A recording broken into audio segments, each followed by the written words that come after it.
right, well, welcome to this live stream of the Kindle Flash Sale. I'm Lisa Ryan, and I'm so excited to be with two of my fellow authors, Stephen Shapiro and Avish Parashar. Today, you know what, we're just going to talk a little bit about our books and why we wrote them and the process, and kind of give you a little bit behind the scenes as far as how fun it is to be an author and to hold that baby book in your hand for the first time.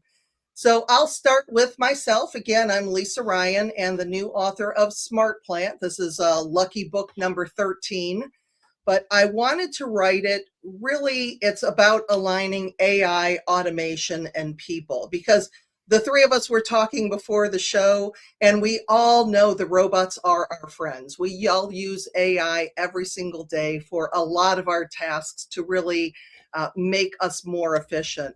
But when we look at the fact of human judgment going away, and because the machines are so good, a lot of times we're listening to them instead of our tenured employees who know stuff.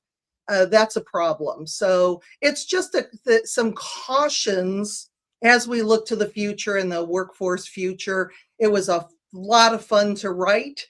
And I am going to turn it over to you, Stephen. Share a little about your book and the thoughts behind it. Sure. Thank you, Lisa. So I have my 8th book. I don't have lucky 13, but 8's sort of a lucky number. It's called You're Not Playing with a Full Deck. People gave me a tough time about the title because they thought I was calling people, negative things. But the reality is, none of us are playing with a full deck. And what I mean by that is we don't have all the different perspectives that we need to be successful in life. Some of us are great at ideas. Some of us are great at facts. Some of us are great at actually getting things done. Some of us are great at relationships and people, but we're not great at all of them. And so if we can understand who we are not, we can then determine not that as a weakness, but who do we need to collaborate with. And the book is based on a card game that I developed called Personality Poker. And Personality Poker, they are poker cards with words that describe behavioral attributes. And so what I did was I synthesized the concepts from this personality poker game that I developed 20 years ago into a very short, action-oriented book that anybody can implement quite quickly. And it's not about personalities, it's about culture, innovation, and collaboration. So that is me, Avish. Why don't you take it from here? All right. Well, my name is Avish Parashar, and my book is called Say Yes and to Change, How to Harness Change, Unlock Brilliance, and Transform Apathy into Excitement. So for 34 years, I have performed, taught, and studied improv comedy. And for the last 23 years, I've had a business using improv as a tool and as a technique to teach organizations how to be more creative, communicate, and yes, respond to change. So one of the first things you learn in improv is the difference between saying yes, but and yes, and. And in improv, you are taught that when you respond with yes, and, it's what makes the improv work. It what leads to collaboration. And offstage, the same is true. So this book could have been one sentence. If you want to respond to change, say yes, and instead of yes, but. Very simple, and it works. But as we all know, simple and easy are not the same thing.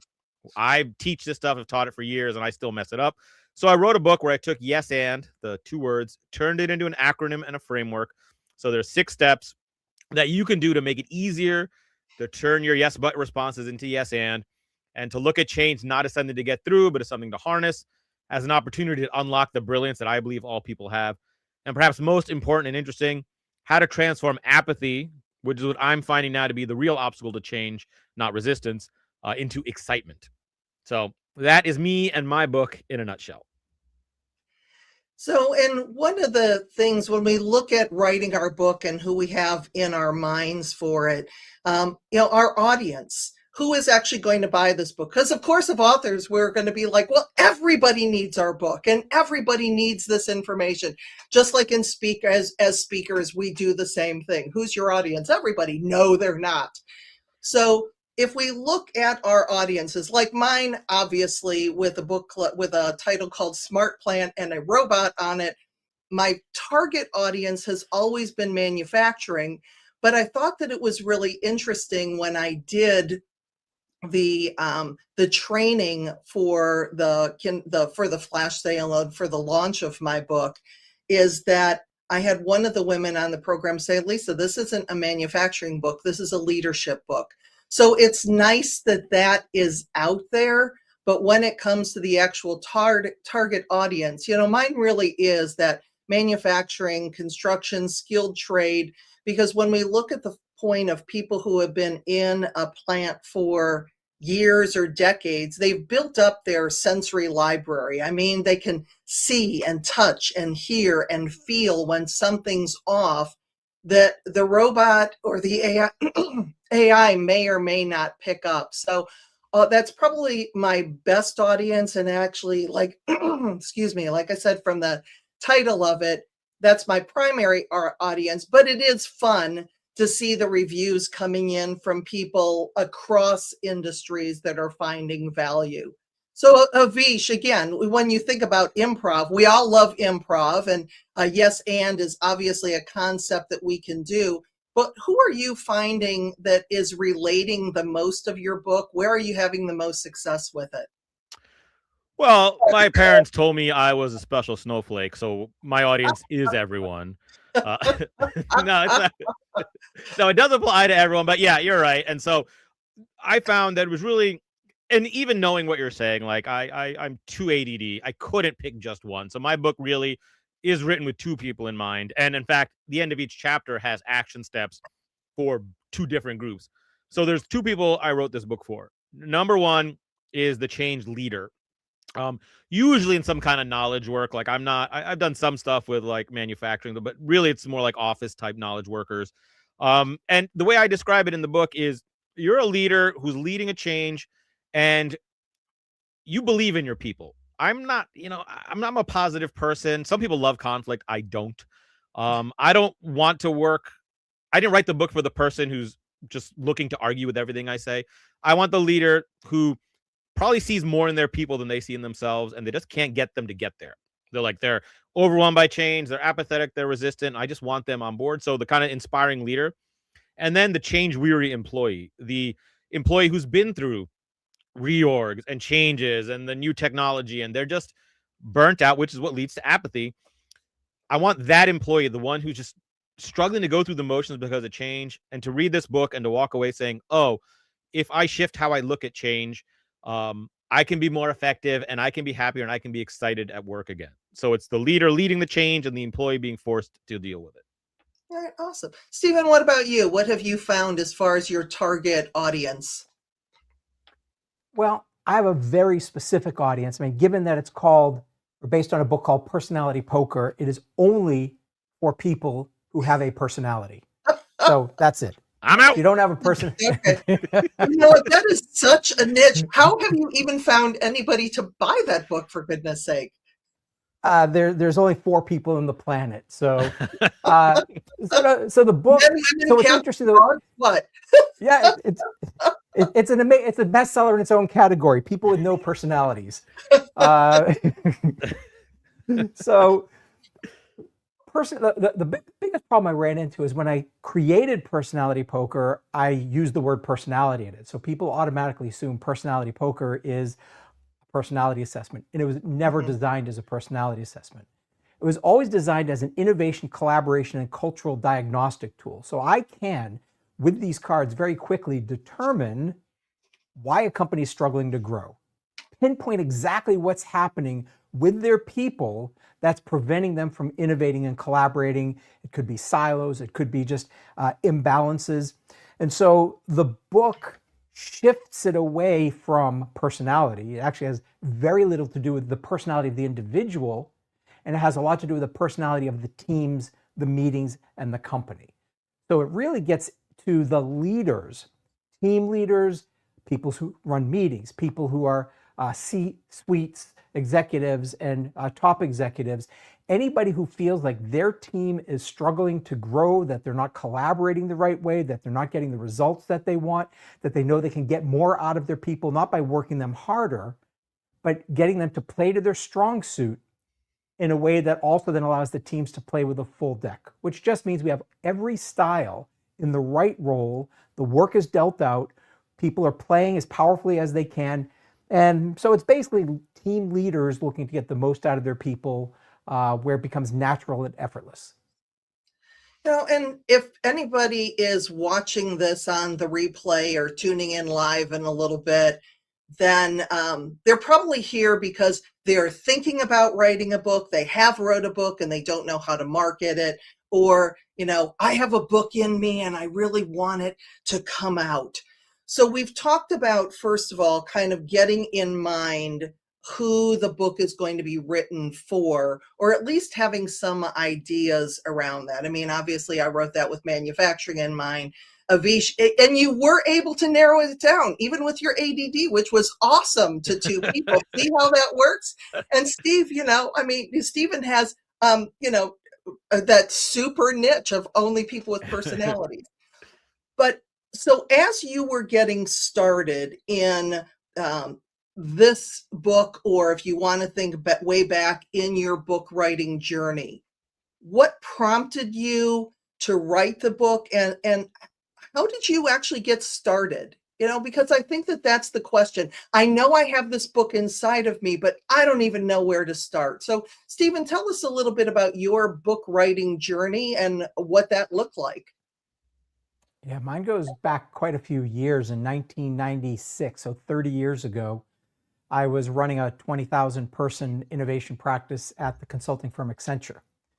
And one of the people that we hired, was Michael Hammer. Dr. Michael Hammer at the time was one of the greatest thought leaders of our time. He wrote the book Reengineering the Corporation, which was one of the best-selling business books of its time. Hammer was, in 1996, one of Time Magazine's 25 most influential people on the planet. So I got to work closely with him in 1996. And November 1996, after watching him give his speeches, his books selling millions of copies, in November of 1996, I had a journal, I found it, and I wrote in there, I want to be the Michael Hammer of the next wave in 5 years from now. And it was sort of like planted in my subconscious that that's what I wanted to do.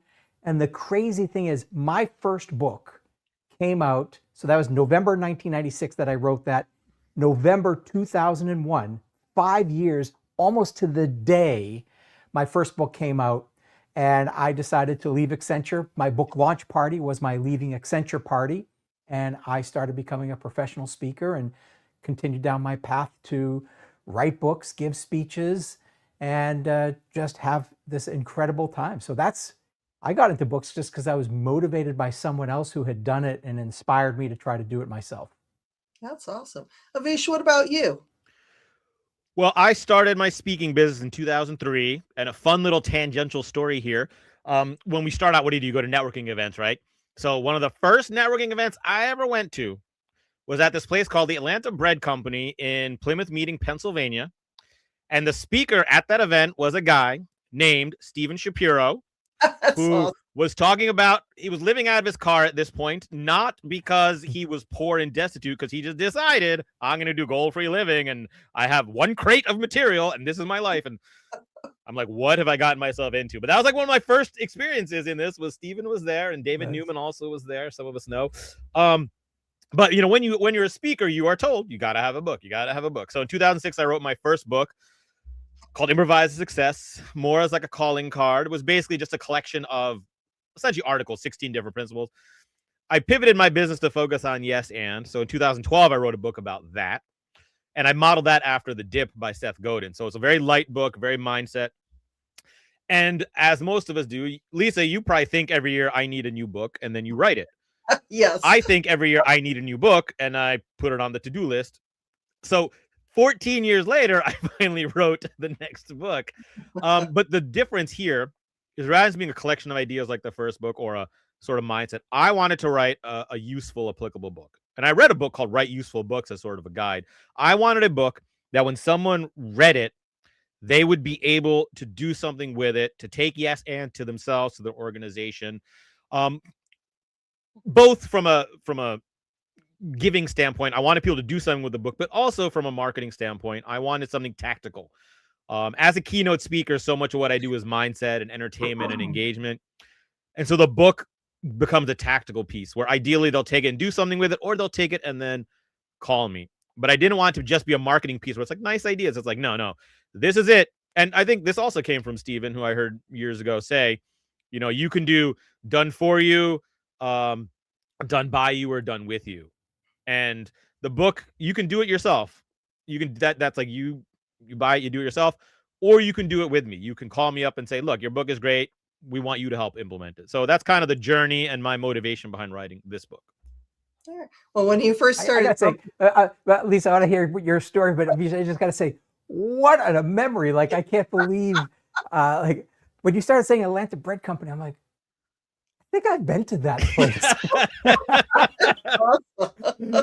I was like, I didn't know where that was going. Then it's like, oh, of course, that's what it is. That was amazing. Yeah, yes, we're like sitting in our chairs around like a horseshoe or circle, and you were like chatting about your so goal-free well. living book. Oh, yeah, that's so exactly. funny. Well, when you started talking about Stephen living in his car, I was going to be like, was he living in a van by the river? Exactly. So Lisa, love to be 13 books. How did you first get into it, and what's your backstory and all that? Well, I started my speaking business in 2010, and I bought in very early that that you needed a book. So my first 5 books I actually did in 5 different ways. My first one was an anthology, which of course is a pay-to-play chapter in a poorly written book. That mine of course was the only good chapter in this book. And then I discovered Smashwords, which I uploaded a book, my first ebook, and in 2010, it was 95 pages of instructions to upload an ebook. God. Which, by the way, I am still making royalties on that. I just got my last one for 18 cents. So it's amazing. It's still working. From there, I did my first. Then I did a vanity press, which basically I wrote the book, but somebody else published it. But I still had to do all the marketing. And then I did my first Kindle book because somebody told me that that was the best way to write a book. So I created a book called From Afraid to Speak to Paid to Speak: How Overcoming Speaking Anxiety Boosts Your Confidence and Career, or something along those lines. And one of my clients said, well, we want to buy that book. And I said, but it's a Kindle. But we really want to buy that book. I said, but it's really a Kindle. So like the 4th time they said, we really want to buy your book, I'm sitting there, they're trying to give me money. I should figure this out. So that was the first paperback book. And then from there, it's just gone on. So I think that I have always chosen the self-publishing route. Right now, primarily Ingram Spark was this book, and Kindle Direct Publishing is where I do most of my printing. And I have never really gone what I don't want to say professional, but Stephen, the traditional publishing route. Yeah. So talk a little bit about, because, I talk to people all the time and they don't know if they want to go self-publishing, which I don't think has the same stigma as it used to when it first came out. But there is a huge difference, because working with a traditional publisher, in my mind, it's almost like you have to write the book first as the proposal to the agent, who then markets it and does everything. So what have you found in your journey between the two? I can certainly talk to traditional because my first books were all traditional. But I will say the way I sold the books was maybe not traditional. So I didn't do a lot of proposals. I just happened to meet the right people at the right place at the right time. And typically with a business book, they don't want you to have the book written for the proposal. They want maybe a chapter, an outline. What they're really interested in is your marketing plan. How many books are you going to sell? They're less concerned with the content of your book. They just want to know that you have the ability to sell the book. And so I have 4 traditionally published books. First one was McGraw-Hill. Second one was Wiley. The next 2 were with Portfolio Penguin, which is Seth Godin's. You talked about Seth Godin's publisher. And I loved them all. They were all great, produced great books. The thing that you give up with traditional publishers. And people talk about, well, you only now make 30 cents a book or whatever it is. That's not what I gave up. What you give up is control. So with my next 2 books after those, I hybrid published, which means I create a beautifully published book. It is a publisher in every sense of the word. The only difference is I pay them to produce the book. But importantly, I retain all of the rights. I can do anything with it. I can give it away. I give my books away on BookFunnel because I give a speech. 500 people in the audience. Maybe the client couldn't afford to buy 500 copies of the book. I don't want to penalize the people in the audience. So I put up a QR code and they get to go to a link to go to BookFunnel and they get to download the book for free. I can't do that with traditionally published books. So for me, hybrid and self-publishing are so powerful because you control the entire process, make all the decisions, and have all the rights. Yeah, and that's something, again, with the self-publishing model, I think the same thing of knowing, like we were talking before the show, as far as just the cost of giving books away. Because when you self-publish and you're paying, $3 to $5 a copy, yeah, it's a lot easier to give those out. And with a traditional publisher, if you're paying, pretty darn close to retail, that makes it a little bit more, you have to think more to give it out. But like you as well, I also use the QR code because I just want the book to be out there for marketing. And we're going to go more into marketing too in the next question. But Avish, what about you? Well, like, why did you choose with your books to go the self-published route versus looking at, hybrid or traditional? I think a combination for me. I've all of mine are self-published, all 3, and it's a combination of speed, because with traditional publishing, there's a lot more lead time. You got to get it in. It's like it's like 2 years from the moment you think about it, right? I mean, a book, if you're fast, you can get it done in a month. I wasn't that fast, but so speed and honestly, just as an insecure performer, it allowed me to avoid rejection completely. Instead of having to put together sample and send it out and get all the dings and finally find someone and this and that, I'm like, you know what? I can do it myself. I can, like Steven said, control it. And I think it's becoming more and more clear now. I think unless almost the reverse of what Steven said, kind of from the other angle, if I did not have a plan that I believe I could confidently get this to be a New York Times or USA Today bestseller, I didn't see any advantage to the traditional publishing. Because to your point at least about the stigma, like for a long time, I felt like there's only really 2 advantages of the traditional, from my perspective. One is respect, traditional publish, which I think is almost non-existent now, the difference, because people don't even know. And number 2 is distribution. I feel like the one thing the bookstores can do, or the publishers can do, is get it into the bookstores. Like, I know I got to jump through hoops if I want to try to get my book in Barnes and Noble. So when I weigh that one benefit of distribution, distribution doesn't mean sales. It just means it might be in the bookstore versus all the control, the economics, the speed. So for me, self-publishing was just the way to go. Yeah.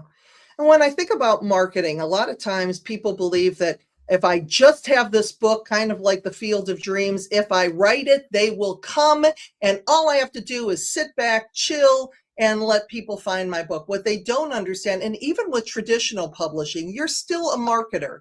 You are the number one person who's going to get those books out. So from a marketing standpoint, I mean, we're all in the Kindle Flash Sale right now, teaming up with 30 plus authors to get the book out. And not only our books, but kind of, that share the wealth, share the love, share the knowledge with other authors. But what are some of the ways that you have found? I'm going to start with you, Avish. Maybe what surprised you about marketing, and then when it came to getting your book out, how do you get it out there? What's working for you? Well, I wish I had a good answer to that question. I've been in this business for a long time, and I know exactly what you're saying, that, writing the book's not going to accomplish anything, but doing the launch, I still in the back of my head thought, maybe this will lead to all sorts of things. Like, it doesn't. So I'm kind of not really trying to sell one-off books. It's not that I don't care about that. If people buy it on Amazon, great. People buy one-offs, that's great. I use it more as a tool as a speaker. I did this a few years ago before this new book, but I just bump my fee in my standard agreement, and then my standard agreement says 100 books you get. This does two things. Number one, if they go for it, it gets 100 books in the hands of people. Mm-hmm. And number two is if they want to negotiate on fee, then I'm like, all right, well, I'm going to take the books out. And so instead of trying to sell one book here, there, like, it's like, no, here's 100 books. And kind of Stephen said this earlier, like the value for me is not the revenue I make per book. It's the right person reading the book and then saying, oh, you should come speak to us. So that's kind of how I'm using the book. Oh, that, and to your point, it's giving me a reason to reach back out to past clients, past prospects, past leads. Number one, to invite them on the launch. But just in general, like I've been networking, and I reached out to someone yesterday and said, hey, I wrote this new book. Let me send you a copy. And he responded. I was like, oh, I'd love to read it. So it's just another, in a world where people are oversaturated with just marketing messages, saying I have a book, can I send you a copy, that stands out and restarts the relationship. Absolutely. Stephen, what about you? What's working for you with marketing? Yeah, I think just coming back to traditional publishing just for a second, I think there is one other advantage that we tend not to think about with traditional publishing. To the average person, when they look at a book, they don't know whether it's traditional or self-published or hybrid published. That's irrelevant. But the industry knows. And so if you are going with a major publisher and you become one of their bigger deals, they're going to promote the heck out of you through Publishers Weekly, through the trade journals, through the different award channels, through libraries, all the other things. So there are still, I think, in a world where there are millions of new books coming out every year, there's the traditional publishers act like sort of the underwriter laboratory's stamp of approval. They're like, yes, good housekeeping seal of approval. This is good. So I still think there's value there. Just I think it's important to not dismiss the value of traditional publishers. I think there's a lot of value there. The downside of traditional publishers, their measure of success and my measure of success are different. Their measure of success is how many books do I sell through BookScan, which is basically the industry's way of measuring how many books are sold through retail channels. Avish, I'm assuming when you give away your 100 books, you don't buy them through retail channels, you get them straight from the printer. So they wouldn't count on BookScan. When we give them away on BookFunnel, they don't count on BookScan. So the big disconnect is the publishers care about book sales. I care about book distribution. And I don't mean distribution to bookstores. I care about how many people are actually holding a copy of my book, and more importantly, how many people are actually reading the book. I think many of us don't even have a distribution problem. We have a reading problem. And it's part of the reason why, like with this book, I had a book called Personality Poker, which came out 16 years ago. That was published by Penguin, but it was 60,000 words. It was a chunky book. This book actually has more content, yet has only 19,000 words. And of those 19,000 words, about 7,000 or 8,000 of them are specific action steps people can take. So I know I'm not really answering the question of marketing, but I think maybe marketing sometimes is the wrong question. It's reading. We have a reading problem in society right now. And how do we get people to read, digest, and appreciate our content so they take action? And if they take action, they're going to want more. The last thing I'll say, though, is that one thing which, Avish, you might like this. One of the things which I love, I don't have one right here, but what I love to do if somebody wants bulk and they want to buy bulk, not giving 100 copies, but let's say they want 500 copies or whatever the number is. All my books, what I would do is I would have a logo printed on the cover. So I'll do a custom edition paperback for them. Their logo right on the cover. The first page of the book would be a message from the CEO or the executive or the meeting planner. They love these custom editions. Yeah. And I just find that that's a really powerful gift. And again, it's less likely for someone to throw away a custom edition of a book than the one they could just buy in a bookstore. So throwing that out is just another idea as a way of getting a little bit of stickiness with our materials. Right. Lisa? Right. One of the things that I have found, because I think like the two of you, there is to me, sitting at the back and selling books, I just don't do that. I'm not going to lug books I am going to sell them, include them in one of the packages. And then a lot of times what I'll do is I will send the books to the hotel. I get in the night before and I sign all the books, and then they're ready to go. And then I'll let them know that I will personalize them at the event once they get the book. But that way, if you're signing hundreds of books, it's a lot easier to pre-sign and then add a name to it. But it's the thing that I find so interesting, and I'm sure that you do too, is the magic of a signed book. Because when I give people a book, the first thing they do is like, well, is it signed? And they look to see. And I never thought when I first started doing that, that signature was a big deal. And I think that also, like, I will sign it and put a little note in there. I mean, it is just not initials that, okay, you have a signed book that the author actually put, 2 letters on, but it has a little note. And I think that that has a special collection. Like Stephen said, we don't want our books to end up in the trash or, at the thrift store or whatever. And that's a really good way to do that. I find that when a book comes out, of sending that to clients as gifts or to prospects. But a lot of times what I'll do is I'll send 2 copies, one for them and one to share. Because the whole point, like Stephen said, is to just get the book out, that readability, that connection with the book.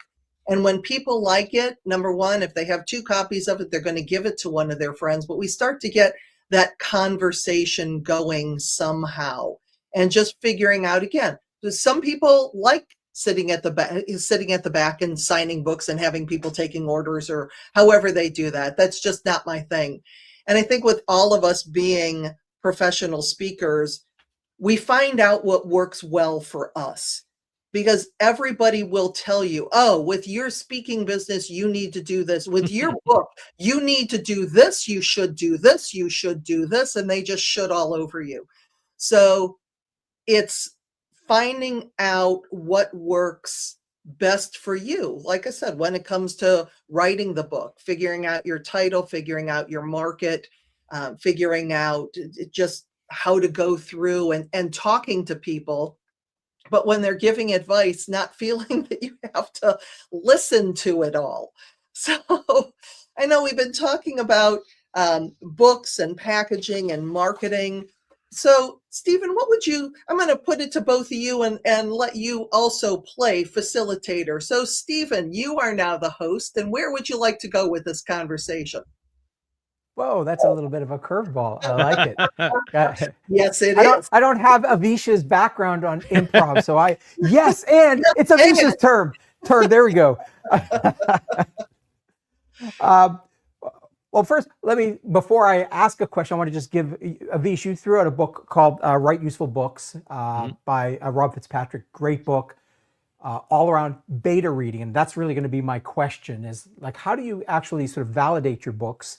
But before I do that, another book I just want to give a shout out for. Neither of these are in the Kindle Flash Sale, but they're great books. Another one is A.J. Harper's Write a Must Read. Yep. If you're writing a business book, you need to get both of those books. To me, it's like there's no ifs, ands, or buts, because I think they're just brilliant books. So beta reading, I could share what I've done, but like, how do you pressure test your books before they come out? How do you think about the books? How do you structure the books? It sounds like you both know both of the books I just mentioned, the Write a Must Read and Write Useful Books. So I guess there's probably going to be some similarities there. But Lisa, what's your strategy for getting the content in the right form and getting feedback and making sure that it really is going to meet the market need rather than what you think? It's interesting, because I probably don't do that correctly, because I get an idea in my head and it seems like a really good idea. And because I like to hold a baby book in my hand every couple of years, I just write it and see what happens. So two of my books, the Manufacturing Engagement, and then and I'm blanking on the other one, but it'll come to me. Basically, that started with a list of 100 ways to engage your employees. And as I read the list, and I was using it just as a freemium, I was just giving out the list. Here's a list of 100 ways you can engage your employees. And one of mine, and I said, you know what, I could write a book on that. So I took each of those and I wrote a little blurb that was, here's the idea and here's the how to. And that actually was probably one of the manufacturing engagement was one that it's such a how-to book. You're looking for ideas. You just open up the book. There's a chapter, or there's a helpful hint. But the funniest one, I had a client hire me for an event, and they had me in 3 years ago, and they already had copies of manufacturing engagement. So in the agreement, I put and there would be copies of my new book called Thank You Very Much, Gratitude Strategies to Create a Workplace Culture That Rocks. And so the client came back and said, yeah, we'll take that package. And I'm like, oh, I guess I have to write the book then. So strictly my motivation is, and I look at this with a lot of what I do, is that I sell things before I create them. So that kind of does my market research for me. If I put it out there and somebody says, yeah, I want that, then I create it. So I have not had anything that was just like this lead thud because I thought it would be a good idea and then it went flat. So Well, I love the fact that you have the market need identified before you even start writing a single word. So it's a really great way to pressure test the idea, not necessarily the words that go in the right. book, but at least the concept of the book. So I love that.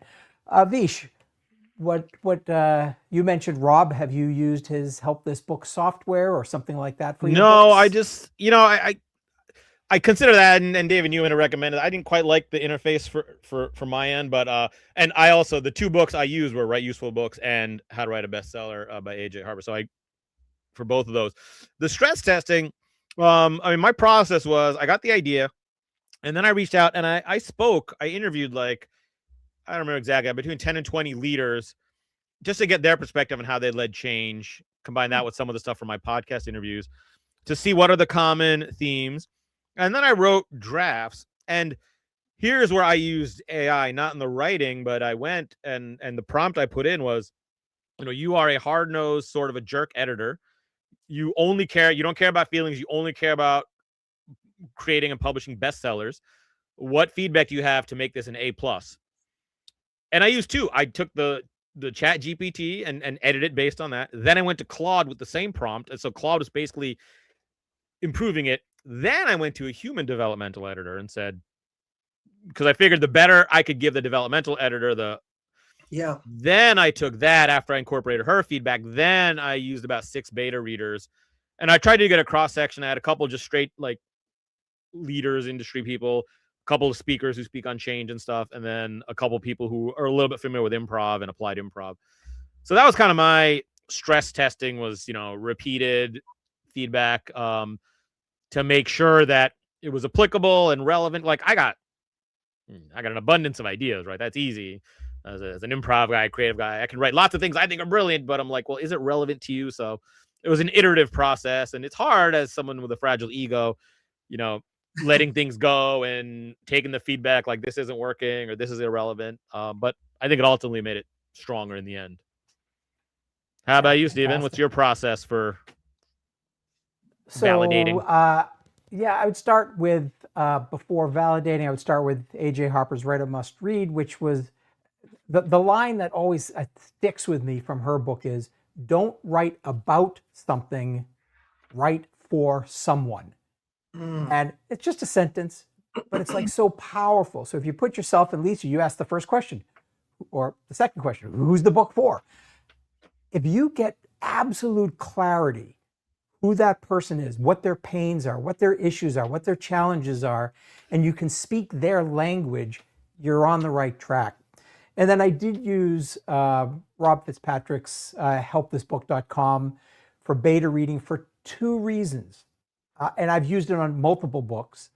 What I like about it is, first of all, you get very interesting feedback, a lot of feedback. Like I've got hundreds and hundreds and hundreds, I think 500-600 pieces of feedback on the book.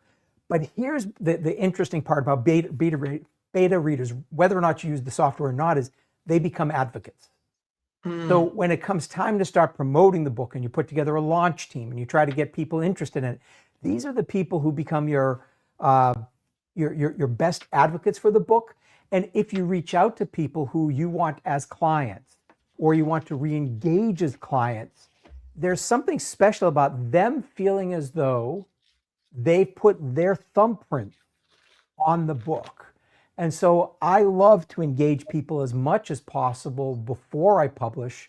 And I do multiple rounds of beta reading. The first one is, this is a total piece of garbage, but I want your feedback.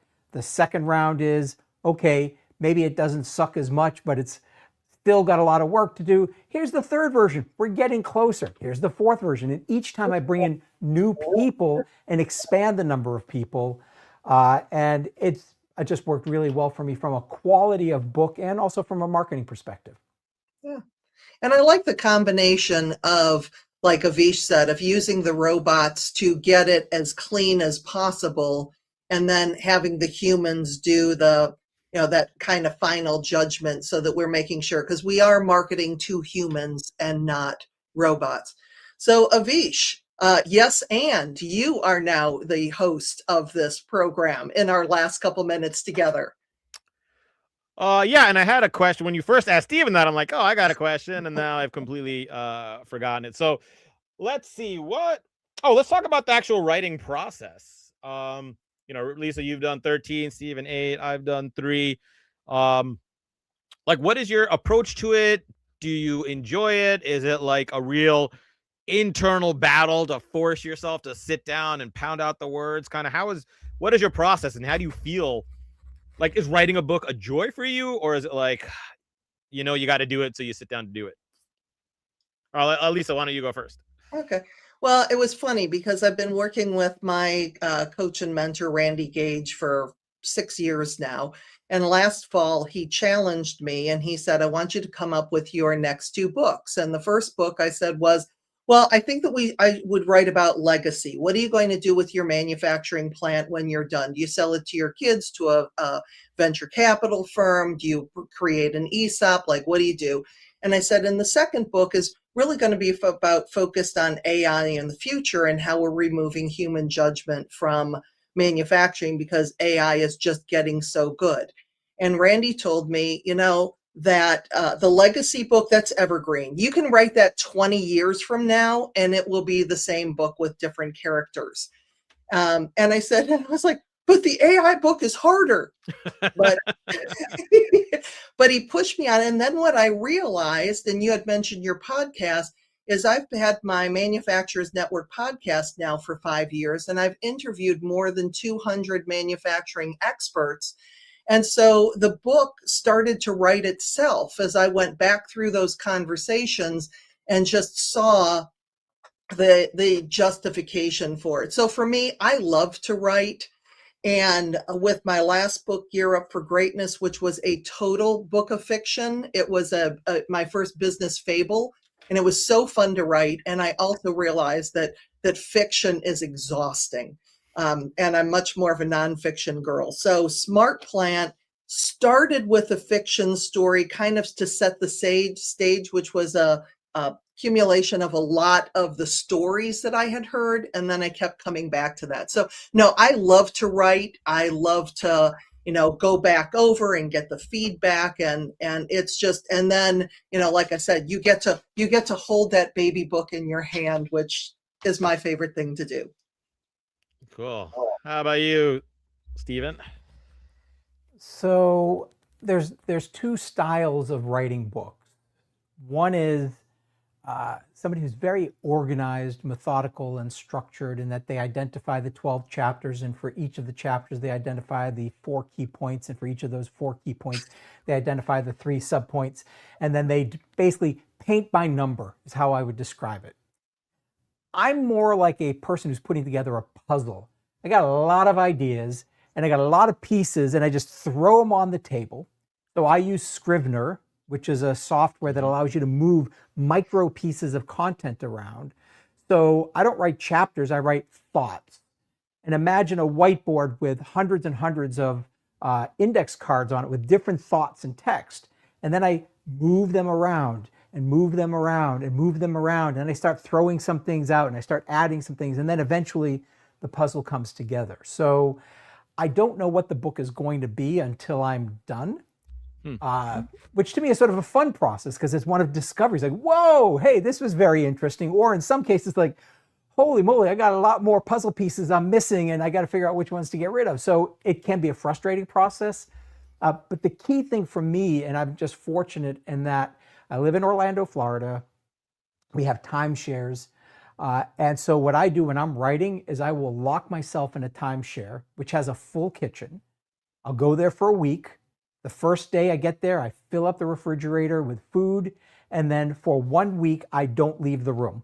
I turn off the phone and I just write. And I do that for an entire week. And I can get a massive, with that level of focus, I can get a massive amount of work done. So it's just locking myself away is so important. Wow. How about you, Avish? Well, yeah, so it's a struggle for me. I'm a big procrastinator. I always have been. So having deadlines is hugely helpful. So for my first book, kind of like you, Lisa, I sold it before I wrote it. I was speaking at a conference in the fall, and I said, and I knew the contact, so I'm like, hey, I'm working on a new book. You want? She's like, yeah. So they bought 400 copies of the book. I hadn't written yet, so I got that done. And for this one, signing on, Robbie, who's running the Kindle Flash Sale, he was my book launch coach, but I paid him. So there was a date on the calendar, like, all right, you're launching the book. So then I back. And a lot of you, Lisa, were saying finding your process. And so, Steven, that works for you with, I don't have the timeshares and I got like the little kids, so I can't just disappear for a week. But what I found worked for me is dictation really got me through. So I kind of brainstormed on index cards and notepads and came up with a bunch of bullet points, roughly structured them into chapters. And then I just talked about each bullet point. And then this is where AI helped a little bit too. It kind of organized those thoughts instead of like dictation doesn't sound like writing. And then between that, then I took that outline and then started typing. So I'm kind of a hybrid. I'm an improv guy, so I'm very creative, scattered ideas. But for productivity, once I got those ideas out, then I became the methodical, like, all right, here are the bullets for chapter 1. Let me just write. And for me, it really does take like first thing in the morning. That's got to be my first job, just using the Pomodoro technique. Like, all right, 2 Pomodoros of writing, then you can move on to other things. But no, it's there's sometimes I write, I get into flow state where I enjoy it. But it almost always feels more like work than play to me. So that's something I got to work on for the next book. All right. I want to build on something that you just said, Avish, because it just prompted something. This is just a little tip for anybody who wants a game-changing idea for how to get a book done. Not for the writing. I don't use AI for the writing or the editing. Right. But I do use it for the editing, but not in the way other people might. What I do is I actually have 11 labs. I've cloned my voice. And what I do is I take the entire manuscript when I have a draft done and I upload it to 11 labs and it converts it into an audiobook with my voice. I don't sell that. I don't give that away. But what I do is then as I'm editing, I have the printed paper of the manuscript and I'm listening. And what's fascinating is when you're listening to your own voice, reading you back the book, you hear things that don't flow. You hear errors. You hear things that could be changed. And it's a game changer for the editing process. Still human editing, but it's assisted by AI in that way. So I just wanted to throw that out there. It's a different way to do it. I like that because my second editor, my first was the developmental editor, second was the Proof Plus, and she recommended to me before I sent it to her that I read it out loud.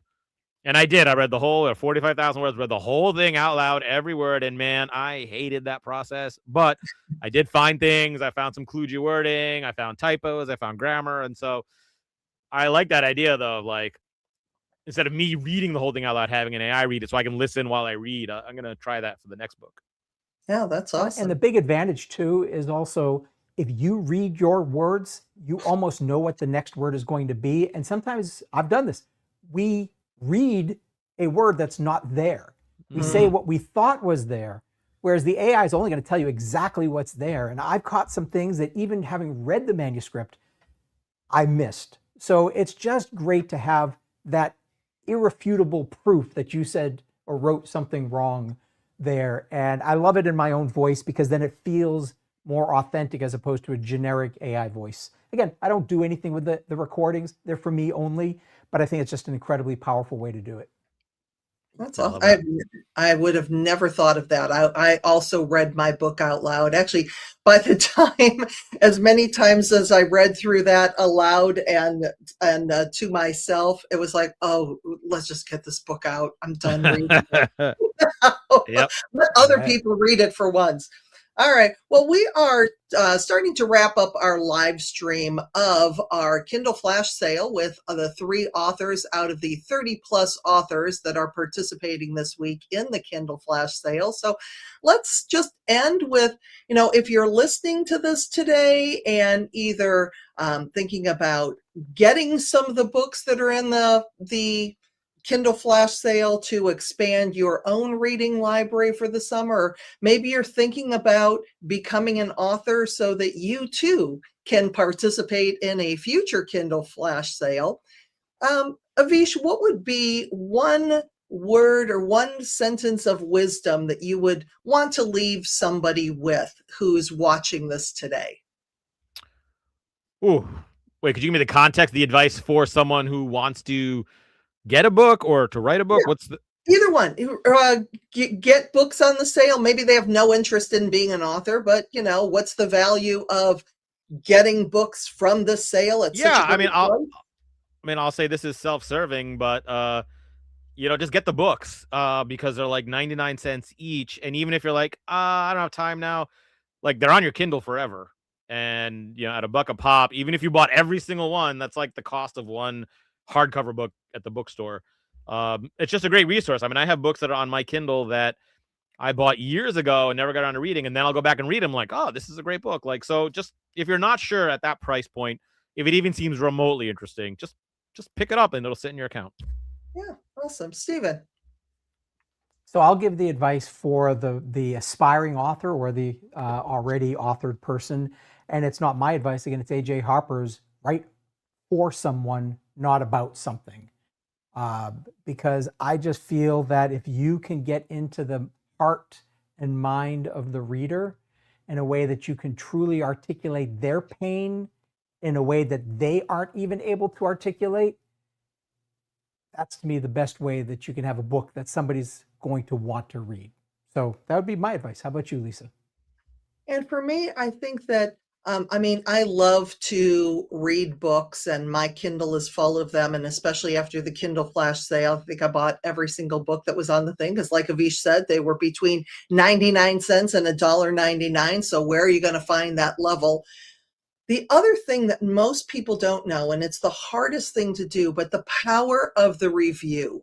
I know, and I've been with my travels lately. My husband and I just celebrated our 30-year wedding anniversary, and we went to all Congrats. kinds of fabulous places. And I've really gotten into the habit of leaving reviews. Number one, they're hard to get, especially if it's positive. If it's negative, of course, people are more than happy to leave negative reviews. But if you read a good book, and it doesn't have to be, you don't have to have read the whole thing through 4 times and everything, but something resonates with you in the book.